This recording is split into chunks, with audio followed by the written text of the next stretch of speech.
Telangana RTC ఉద్యోగులకి కాంగ్రెస్ ప్రభుత్వం తీపి కబురు చెప్పిందని చెప్పుకోవచ్చు.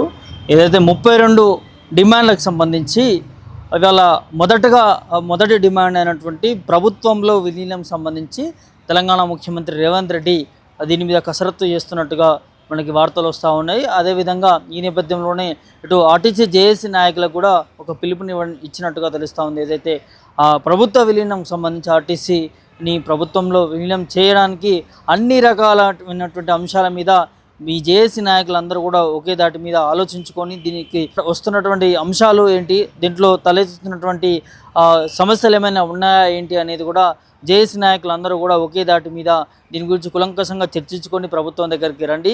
మొదట హామీ ప్రభుత్వంలో విలీనం చేయడానికి ఆర్టీసీని అన్ని రకాలుగా ప్రయత్నం చేస్తాము, ప్రభుత్వం సానుకూలంగా ఉంది అనేది ముఖ్యమంత్రి రేవంత్ రెడ్డి నుంచి జేఏసీ నాయకులకు చెప్పినట్టుగా మనకి వార్తలు అయితే వస్తూ ఉన్నాయి. ఇదే అంశానికి సంబంధించి ఒకసారి ఫోన్ కాల్ ద్వారా మనం ఆర్టీసీ జేఏసీ నాయకుడు కమలాకర్ గౌడ్ని కూడా ఒకసారి అందుబాటులోకి తీసుకుని అసలు వాస్తవాలు ఏంటి, విలీనంకి సంబంధించి ఎట్లాంటి నిర్ణయాలు తీసుకోబోతా ఉంది రాష్ట్ర ప్రభుత్వం అనేది కూడా ఒకసారి వారికి కాల్ చేసి ఫోన్ కాల్ ద్వారా విషయాలు తెలుసుకునేటువంటి ఒకసారి చూద్దాం, వారితో మాట్లాడించే ప్రయత్నం అయితే చేద్దాం. హలో, నమస్తే అండి, మీరు లైవ్లో ఉన్నారు. కమలాకర్ గౌడ్ అన్న, ఏంటి ప్రభుత్వం నుంచి ఏదో ఆదేశాలు వచ్చినట్టు తెలుస్తోంది ఆర్టీసీ విలీనంకి సంబంధించి, మీ జేఏసీ నాయకులకు కూడా ముఖ్యమంత్రి రేవంత్ రెడ్డి ఏదో పిలుపునిచ్చారని తెలుస్తోంది, ఏంటన్న అప్డేట్స్? ముఖ్యమంత్రి గారు నిన్న కలవడానికి వెళ్ళినప్పుడు ముఖ్యమంత్రి గారు చాలా బాగా స్పందించడం జరిగింది. సమస్యల మీద అన్నిటి మీద ఆయన విపులంగా అన్ని మాతో షేర్ చేసుకోవడం జరిగింది. దాదాపు అర్ధగంట పాటు అన్ని విషయాలు, ఆర్టీసీ కార్మికులకు కావాల్సినవి, లేకుంటే ప్రభుత్వం నుంచి ఏ విధంగా చేయాలి ఏంటివి అని అన్ని విషయాలు చెప్పడం జరిగింది. ఆయన ఒకటే సీఎం గారు చెప్పింది ఒకటి ఏంటంటే, విలీనం గురించి మీరందరూ ఏకాభిప్రాయానికి రండి, ఏకాభిప్రాయానికి వస్తే మాకు చేయడానికి ఈజీగా ఉంటది. ముందేమో అప్పుడు ఆ చర్చలనేమో ఎలక్షన్స్ తర్వాత మళ్ళీ గెలిచిన సంఘం తోటి కమిటీలో వేసి చేస్తామని ఆ రోజు చెప్పడం జరిగింది. కానీ కార్మికుల నుంచి అందరి నుంచి కూడా విలీనమే ముందు ఉండాలి. ఎందుకంటే ప్రతి నెల, మొన్న ఈ నెలలో కూడా కొంతమంది 200 పైన రిటైర్డ్ అవ్వడం జరిగింది. మళ్ళీ ఇంకా ఆలస్యం అయితే ఇంకా కొంతమంది ఈ నెలలో, మేలో కూడా చాలా మంది, జూన్ లో ఇంకా ఎక్కువ ఉంటారు. ఈ విధంగా ఆపుకుంటూ పోతే ఏంటంటే మొన్న ఇన్ని రోజుల నుంచి ఎదురు చూసింది కూడా వాళ్ళు ఆ లబ్ధి పొందకుండా రిటైర్డ్ అయ్యే అవకాశం ఉంటది. కాబట్టి మాకు ముందు విలీనమే కావాలనేది అందరి అభిప్రాయం అక్కడ. దాని విషయంలో మీరంతా ఏకాభిప్రాయానికి రండి అన్నట్టు సీఎం గారు కూడా చెప్పడం జరిగింది. ఇంకా మిగతా విషయాల్లో కూడా యూనియన్ లో మాకేం వ్యతిరేకం కాదు, యూనియన్ లో దాన్ని ఏ విధంగా ప్రాసెస్ ఆ విధంగా చేసుకోండి.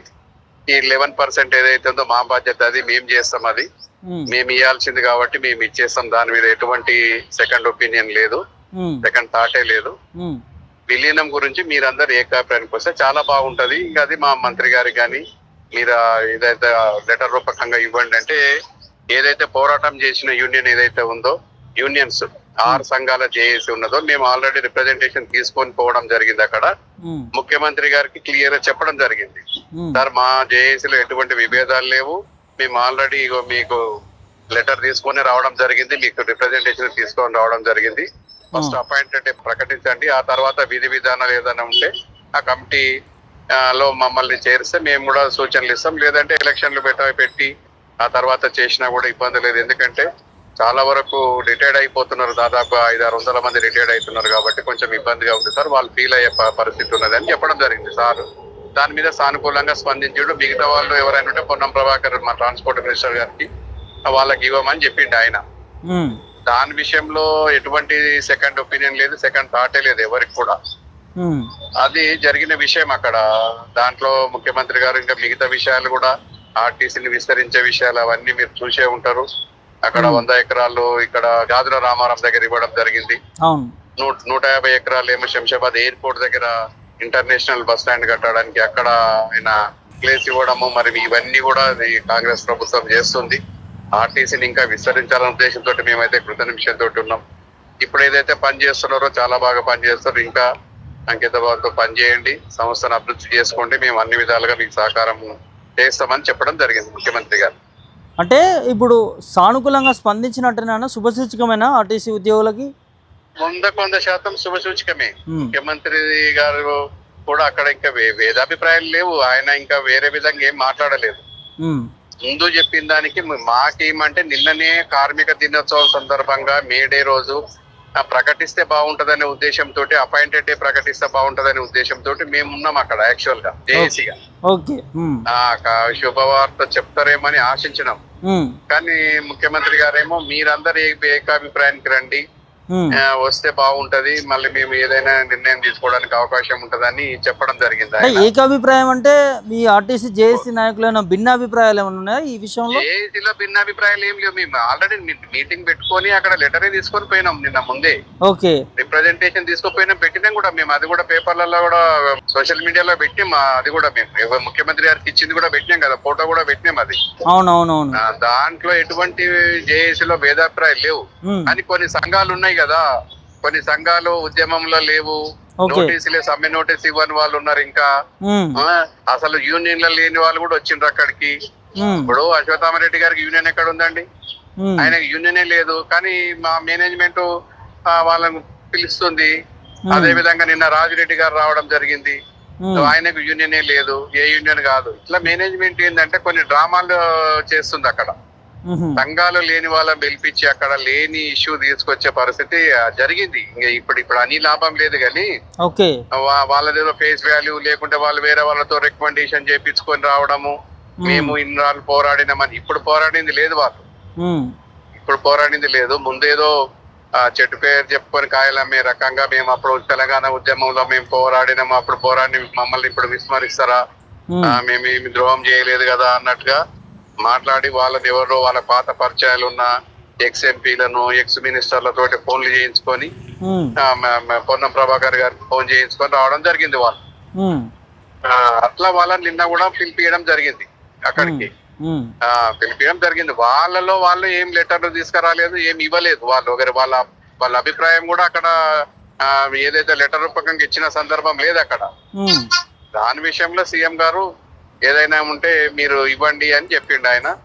వాళ్ళు తర్వాత ఇస్తాం సార్ అని వెళ్ళిపోయిండ్రు, వాళ్ళు వెళ్ళిపోయిండ్రు. కానీ మేమైతే తీసుకొచ్చినాం సార్ ఆల్రెడీ. మేము జేఏసీగా పోరాటం ఏదైతే చేసినామో ప్రధానంగా 2019లో అదే ఇష్యూ, పోయిన సంవత్సరం సమ్మె నోటీస్ ఇచ్చింది కూడా మేము విలీనం గురించే, ఇప్పుడు కూడా మేము నోటీస్ ఇచ్చింది విలీనం గురించే. కాబట్టి మా అభిప్రాయం మేము తెలియజేస్తున్నామని నిన్న ఇవ్వడం జరిగింది ముఖ్యమంత్రి గారికి. ఆయన సానుకూలంగా అప్పుడే ముఖ్యమంత్రి గారు అది చదివిన తర్వాతనే ఇది ఏదైతే సమ్మెకాలానికి 3 రోజుల సెలవు ఇవ్వడము, అదే విధంగా పాత కేసులు ఏవైతే 2019లో జరిగిన కేసులు, మొన్న జరిగిన సమ్మెలో జరిగిన కేసులు బుక్ అయినాయి కొంతమంది మీద. అవన్నీ ఇమీడియట్ గా ఆయన చూసి చదివి అరే ఇవన్నీ పెండింగ్ ఉన్నాయి కదా, ఇమీడియట్ గా చెప్పడం జరిగింది. లీవులు ఇచ్చేసేయండి, ఆ కేసులు కూడా పరిష్కారం, కేసులు ఎత్తేస్తామని చెప్పడం కూడా జరిగింది. అది ముఖ్యమంత్రిగా చాలా సానుకూలంగా సమస్యల పట్ల అన్ని ఆయన అవగాహన ఉంది, సంఘాల పట్ల అవగాహన ఉంది, ఆర్టీసీ పట్ల అవగాహన ఉంది ఆయనకి, కార్మికులు ఎదుర్కొనే సమస్యల మీద అవగాహన ఉంది. అదే విధంగా ముఖ్యమంత్రి గారు ఇంకా సూచనలు కూడా కింది స్థాయి అధికారులు కార్మికులను ఇబ్బంది పెడుతున్నారని నా దృష్టికి రావడం జరిగింది. సంఘం నాయకులు ఎవరైనా పోయినా కూడా వాళ్ళు రెస్పాన్స్ కాకపోవడము, సరైన సమాధానాలు చెప్పకపోవడం వల్లనే ఇవాళ ఈ పరిస్థితికి వచ్చింది. అంటే మేనేజ్మెంట్ కార్మిక నాయకులకు దూరం పెరిగింది అనేది కూడా ముఖ్యమంత్రి గారు క్లియర్ గా చర్చలలో చెప్పడం జరిగింది. నిన్న నాగిరెడ్డి మా ఎండి గారు కూడా చెప్పడం జరిగింది, సూచనలు చేయడం జరిగింది. మీరు ఎప్పుడు కూడా మీటింగ్లు పెట్టండి, వాళ్ళతోటి కింది స్థాయి వాళ్ళు కూడా మీటింగ్లు పెట్టమని చెప్పండి. సంఘం నాయకులు, యూనియన్ నాయకులు ఎవరు వచ్చినా కూడా వాళ్ళు తీసుకొచ్చిన సమస్య ఏందనేది మీరు చూసి ఖచ్చితంగా వాళ్ళ సమస్య పరిష్కారం దిశగా పోతే ఇలాంటివి ఇష్యూసే రావు. కాబట్టి ఏదైనా కానీ వర్కర్ ను అంత రిసీవ్ చేసుకుంటలేరు, వర్కర్ మీద కొంచెం ప్రెషర్ చేస్తున్నారు అనేది నా దృష్టికి వచ్చిందని కూడా ముఖ్యమంత్రి గారు చెప్పడం జరిగింది అక్కడ. మేము తీసుకుపోయిన విషయాలు కానీ ఆయన దృష్టికి తీసుకుపోయిన విషయాలు ఇంతకుముందు వాళ్ళ ఇంటెలిజెన్స్ వాళ్ళు తీసుకొని ఉండొచ్చు. కొందరు ఎందుకంటే కొంతమంది ఎమ్మెల్యేలను వాళ్ళ ఎమ్మెల్యేలను కూడా ఎంపీలను కూడా కలిసినాం కదా, వాళ్ళ దృష్టి కూడా తీసుకుపోయినాం. కాబట్టి వాళ్ళు కూడా ముఖ్యమంత్రి గారు చెప్పి ఉంటారు, కార్మికులు తీవ్ర ఆందోళనలో ఉన్నారు, ఎందుకంటే అసంతృప్తిగా ఉన్నారు, మా మీద విపరీతమైన పని ఒత్తిడి పెంచారు, పని భారం పెంచారు. అదే విధంగా లీవుల సమస్య గానీ మిగతా సమస్యల మీద కూడా మేనేజ్మెంట్ మా మీద చాలా ఇబ్బంది పెడుతుంది అనేది వాళ్ళ దృష్టికి తీసుకుపోయినాం. కాబట్టి వాళ్ళు సీఎం దృష్టికి తీసుకుపోయి ఉంటారు. దాంట్లో నిన్న మొన్న ఈ సమ్మెలో కూడా వాళ్ళు ఇంటెలిజెన్స్ రిపోర్ట్ కూడా తీసుకొని ఉంటారు ఖచ్చితంగా. కాబట్టి ఆ విషయం కూడా నిన్న ముఖ్యమంత్రి గారు చెప్పడం జరిగింది, మా ఎండి గారికి సూచనలు కూడా ఇవ్వడం జరిగింది. కింది స్థాయిలో ఎటువంటి డిపో లెవెల్లో ఈ అసంతృప్తి అనేది కార్మికుల బాగా ఉన్నది, వాళ్ళు రిసీవ్ చేసుకుంటలేరని మా దృష్టికి వచ్చిందని కూడా చెప్పడం జరిగింది సీఎం గారు. ఇట్లా ఈ విషయాల మీద చాలా బాగా రిసీవ్ చేసుకొని దాదాపు అర్ధగంట సేపు అన్ని విషయాలు చెప్పడం జరిగింది సార్. మేము ఆ కార్మికులు చాలా హ్యాపీగా ఉన్నారు, మేము పోయిన వాళ్ళం కూడా హ్యాపీగా ఉన్నాము. ఎందుకంటే ఏ ముఖ్యమంత్రి కూడా ఇంటికి పిలిపించుకొని ఇంతసేపు మాట్లాడలేదు. మరి అన్ని సంఘాల పిలిపించిండ్రు, సరే అదొక మంచిదే. ఉన్న వాళ్ళని లేని వాళ్ళని అందరు పిలిపించిండ్రు. వాళ్ళు ఏం ఆలోచన చేసిండ్రో ఏమో తెలియదు కానీ పిలవడం జరిగింది. ఏదైనా కూడా ఆర్టీసీకి ఒక శుభ పరిణామం, కార్మికులకు ఒక మంచి భవిష్యత్తు, ఆర్టీసీకి భవిష్యత్తు ఉంది, కార్మికులకు మంచి శుభ పరిణామంగా మేము భావిస్తున్నాం. థ్యాంక్ యూ అన్న, థ్యాంక్ యూ. ఓకే, ఇది ఆర్టీసీకి సంబంధించినటువంటి బిగ్ అప్డేట్ అనే చెప్పుకోవచ్చు.